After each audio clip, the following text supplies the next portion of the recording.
तो आज का क्लास हम शुरू करते हैं। तो हम लोग वर्ब शुरू किया है। तो वर्ब पिछली क्लास में बताया कि verbs are the soul for the sentences. Without verbs we can not imagine the sentences form. अगर हम वर्ब की बात करें तो वर्ब को किसी भी वाक्य का सोल कहा गया है, आत्मा कहा गया है। अर्थात अगर किसी भी वाक्य में वर्ब नहीं है तो वाक्य नहीं है, ठीक है ना। लेकिन बहुत से ऐसे सेंटेंसेस हैं जिनको हम वर्ब के बगैर इस्तेमाल करते हैं, लेकिन उनको स्लैंग्स बोलते हैं। जैसे हैप्पी बर्थडे टू यू, तो हैप्पी बर्थडे टू यू जो बोलते हैं उसमें वर्ब्स नहीं है, लेकिन फिर भी आदत बन गया है, स्लैंग उसको बोल सकते हैं। जिसको हमने आपको बोलना सिखाया, I wish you a happy birthday to you या very happy birthday to you आप बोल सकते हैं, ठीक है ना। तो ये चीज़ ध्यान रखना है। लेकिन अगर हम शुद्धता के दृष्टिकोण से देखेंगे तो हर वाक्य में क्या होना चाहिए, एक क्रिया होनी चाहिए, ठीक है ना। क्रिया होगी तभी वह वाक्य है, ठीक है। चलो आज के क्लास में देखेंगे क्या पढ़ेंगे। आज ये वर्ब का दूसरा दिन है जिसमें हम यूसेज ऑफ वर्ब्स पढ़ेंगे। पिछली क्लास में भी थोड़ा सा पढ़े थे, तो आज पहले इसके रूप को देख लेते हैं कि ये कौन कौन से ऐसे ऑक्सिलरी वर्ब्स हैं जिनके सिंगुलर और प्लूरल फॉर्म्स होते हैं, ठीक है ना। जबकि ऑक्सिलरी वर्ब्स मोडाल्स का फॉर्म भी ऑक्सिलरी वर्ब, लेकिन उनके पास सिंगुलर प्लूरल फॉर्म नहीं है। लेकिन यहाँ पर देखो सिंगुलर प्लूरल फॉर्म किनके पास होते हैं। और वर्ब को सिंगुलर प्लूरल के रूप में समझना बहुत ही अनिवार्य है। क्यों अनिवार्य है कि सिंटैक्स जो है, ग्रामर का तीसरा भाग, हम लोग बेसिक वाले में चर्चा किए थे कि ग्रामर के 5 रूप हैं। कौन कौन होते हैं? Orthography, etymology, syntax, punctuation and prosody. Clear है?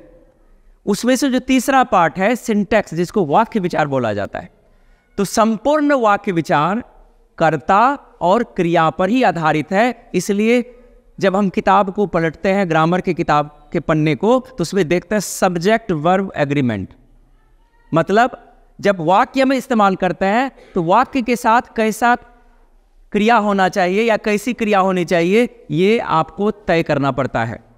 आगे जब हम कॉम्पिटिटिव फॉर्म में आएंगे तो याद रखेंगे ये इन सारे रूल्स को, यही आपको काम देगा, ठीक है। तो हम शुरू से ही इसको देखते जाएंगे कि कहाँ पर हम इज लगाएंगे, कहाँ पर हम एम लगाएंगे, कहाँ पर वॉज लगेगा, कहाँ पर वर लगेगा, कहाँ पर हैज लगेगा, कहाँ पर हैव आएगा, और कहाँ पर वर्ब 1 लगेगा और वर्ब 5 लगेगा, ठीक है ना। एक चीज और हम आपको बताना चाहेंगे कि कोई भी नाउन है, नाउन में एस या ईएस लगने से वो क्या हो जाता है, बहुवचन हो जाता है। लेकिन क्रिया में एस ईएस लगने से वो सिंगुलर हो जाता है, उल्टा होता है। तो थोड़ा सा उसकी चर्चा हम बाद में करेंगे, पहले इसको देख लेते हैं कि ऑक्सिलरी वर्ब में सिंगुलर और प्लूरल फॉर्म होते हैं, लेकिन सभी क्रियाओं के नहीं, कुछ क्रियाओं के, खास करके टू बी वर्ब्स के सिंगुलर प्लूरल फॉर्म है, ठीक है। इज एम का प्लूरल क्या हो जाएगा, आर हो जाएगा। वॉज का प्लूरल क्या हो जाएगा, वर हो जाएगा। हैज का प्लूरल क्या हो जाएगा, हैव हो जाएगा। और डज और डू यहां पर देखो उल्टा लिखे हैं। क्यों? कि do and does react like the principal verb. Do और डज जो है ये किसके तरह व्यवहार करता है, प्रिंसिपल वर्ब के तरह व्यवहार करता है। तो प्रिंसिपल वर्ब के 5 रूप हैं, verb 1, verb 2, verb 3, verb 4 and verb 5, ठीक है ना। तो उसमें वर्ब 5 जो है जिसमें एस एस लगाते हैं वो सिंगुलर फॉर्म होता है, ठीक है ना। तो यहां पर भी डू और डज में एस लगा हुआ है, इसलिए ये प्रिंसिपल वर्ब की तरह कार्य किया। और प्रिंसिपल वर्ब में एस ई एस लगने वाला क्या हो जाता है, सिंगुलर हो जाता है, एक वचन हो जाता है। क्लियर है, समझ में आ गया सब। अब देखो आगे निकलते हैं। अब दूसरा फॉर्म है प्रिंसिपल वर्ब्स का। तो इसमें सिंगुलर कौन होता है, वर्ब का 5वां रूप, और प्लूरल कौन होता है, वर्ब का पहला रूप, ठीक है ना। यहां पर देखो नोट में हम कुछ लिखे हैं, वर्ब 1 प्लस एस और ES इक्वल टू वर्ब 5। अर्थात अगर हम वर्ब 1 में एस या ES सफिक्सेस, ध्यान रखना हम क्या बोल रहे हैं, सफिक्सेस। सफिक्सेस क्या है? मॉर्फेम का भेद है। अब मॉर्फेम क्या है? Morpheme is a minimal phonetic sequence that recurs the constant meaning. शब्दों की सबसे छोटी से छोटी अर्थपूर्ण इकाई को मॉर्फीम बोला जाता है। मॉर्फीम के दो रूप हैं, प्रीफिक्सेस अर्थात प्रत्यय, प्रीफिक्सेस गलत, ठीक है ना, प्रत्यय, और सफिक्सेस उपसर्ग, जो शुरू में लगता है प्रीफिक्सेस कहलाता है, और जो बाद में लगता है वो क्या कहलाएगा, सफिक्सेस कहलाएगा, ठीक है ना। तो दोनों का कार्य क्या है? वैसे मॉर्फिम्स जिनका प्रयोग किसी शब्द के अर्थ को बदलने के लिए या एक नए अर्थ को क्रिएट करने के लिए किया जाए, वे शब्द के जो मॉर्फिम्स हैं, वे प्रीफिक्सेस या सफिक्सेस हैं, वे मॉर्फिम्स कहलाते हैं, ठीक है ना। वे अर्थ को बदल देते हैं। जैसे बॉय मतलब वन, एक लड़का, बॉयज मैनी बॉयज, यानी एक से अधिक लड़के हो गए। तो कैसे हो गया कि बॉय में हम क्या किए, एस लगा दिए, ठीक है ना।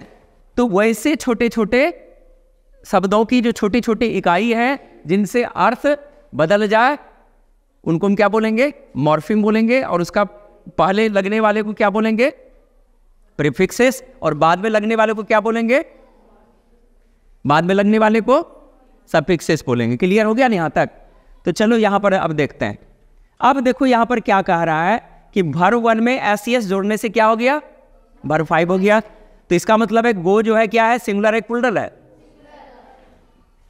गो जो है प्लुरल है, ठीक है ना। पहला रूप प्लुरल है और पांचवा रूप क्या है, सिंगुलर है। प्ले जैसे प्लेज, ये सिंगुलर है, ये प्लुरल है। अब नीचे देखो हम कुछ लिखे हैं, how to change the verb 1 into verb 5, मतलब क्रिया के पहले रूप को पांचवें रूप में कैसे बदलेंगे, ठीक है ना। तो इसका यहां पर दिया है, बाय एडिंग एस और ES suffixes at the end of verb 1 we change them into verb 5, यहां पर वर्ब 5, ठीक है ना। वर्ब 1 में एस और ES जोड़कर हम उसका क्या बनाते हैं, वर्ब 5 बनाते हैं। क्लियर है? अब देखो गो में क्या किए, ES लगा दिए, गोज हो गया। Play plays, it its. अब इसके भी रूल हैं। अब इसके क्या रूल हैं, इसको यहां से हम थोड़ा सा देखेंगे, ठीक है। If there are s, double s, SH, CH, O, X, Z at the end of verb 1 we add ES prefix to make that verb 5, ठीक है ना। कहने का मतलब है कि वैसी क्रियाएं जिनके अंत में क्या हो, S हो, डबल S हो, SH हो, O हो, CH हो, X हो, Z हो, तो वर्ब 5 बनाने के लिए क्या करेंगे, ES जोड़ेंगे। जैसा कि एग्जाम्पल में यहां पर हमने यहां पर दिखाया है। जैसे टीच तो CH है, तो क्या किए, यहां पर ES जोड़ दिए। वैक्स, यहां पर X है, ES जोड़ दिए। गो O है, ES लगा दिए। पुश, पुशेस, ठीक है। आगे है verb plus consonant plus y. ऐसे बहुत सारे वर्ब हैं जिनके अंत में क्या लगा रहता है, वाई लगा रहता है। यदि उस वाई के पहले कॉन्सोनेंट हो, अर्थात AEIOU के अलावा जो लेटर्स हैं क्या है, कॉन्सोनेंट है, मतलब B, C, D, फिर F, इस तरह का जो भी कॉन्सोनेंट है, 21 कॉन्सोनेंट में कोई भी हो, तो क्या करता है, वाई को हटा देता है। ओमिट मतलब हटाना, OMIT लिखा हुआ है, ठीक है ना। ओमिट करके क्या जोड़ देते हैं, IES जोड़ देते हैं। जैसे कि वहां पर हमने क्या दिखाया है, क्राई, CRY, देखो Y है और Y के पहले क्या है, R कॉन्सोनेंट है, तो क्या किए, Y को हटा करके IS जोड़ दिए। फ्राई, यहां पर भी वही है, तो Y को हटाए और IS, फ्राइज। समझ में आया?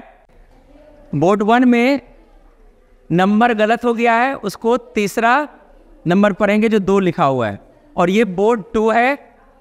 अब यहां से हम लोग पढ़ते हैं कि यदि किसी भी वर्ब के अंत में वाई हो लेकिन वाई के पहले क्या हो, वॉवेल हो, तो हम क्या करते हैं, एस जोड़ता है, किसी वाई को हटाते नहीं है, किसी चीज को वहां पर रिमूव नहीं करते हैं, ठीक है ना। उसमें क्या किए थे कॉन्सोनेंट वाले कंडीशन में कि वाई को हटाकर आई एस जोड़े थे, यहां पर कुछ नहीं हटाना, इसलिए हम इसको डिटेल से भी लिख दिया है। But if there is vowel before y we add only s to make them verb 5।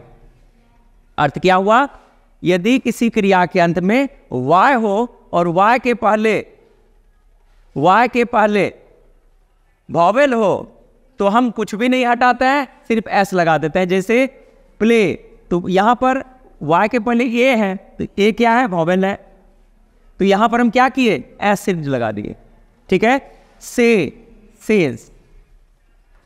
अब नीचे वाला जो है हेडिंग क्या कहता है, how to use is, am and are in the sentences. वाक्य में इज, एम, आर कैसे रखेंगे, ठीक है ना। इसके लिए यहां पर बोला गया है is, am and are represent present form, the structures of them are given below.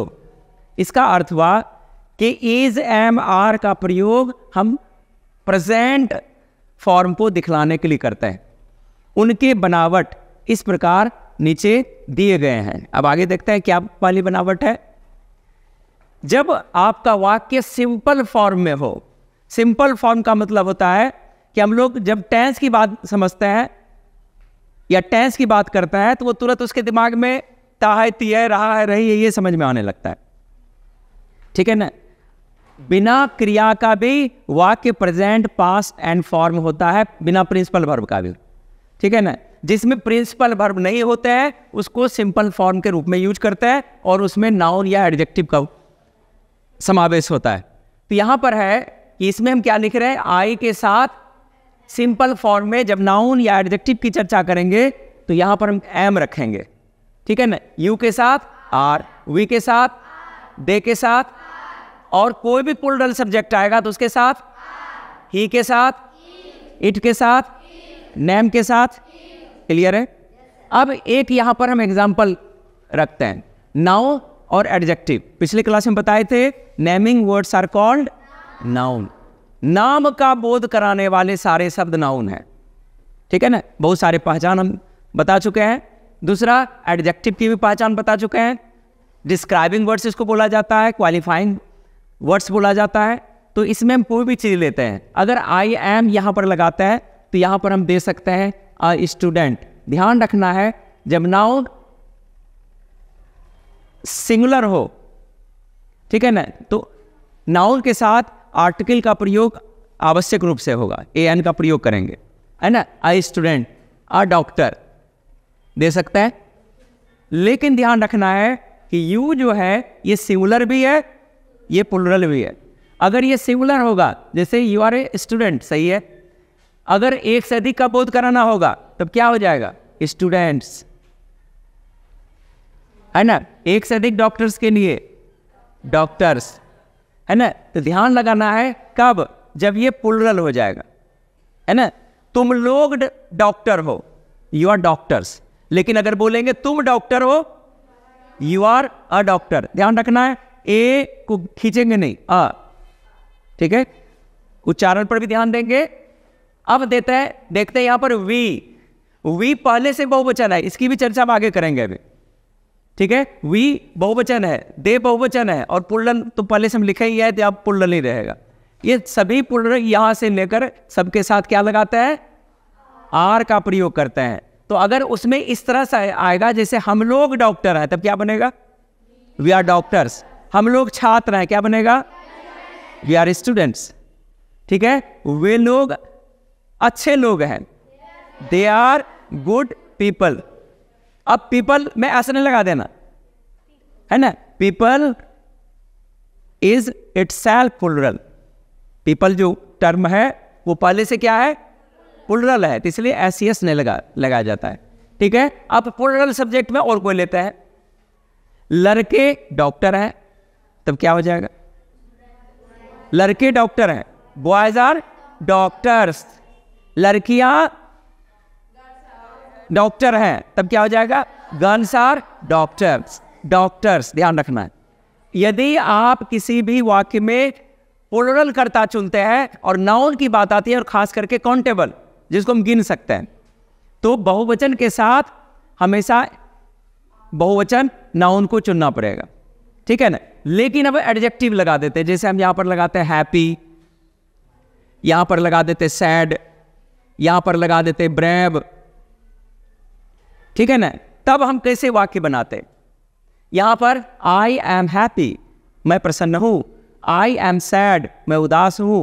I am brave, मैं बहादुर हूं, है ना। तुम उदास हो, यू आर सैड। तुम बहादुर हो, यू आर ब्रेव। तुम खुश हो, यू आर हैप्पी।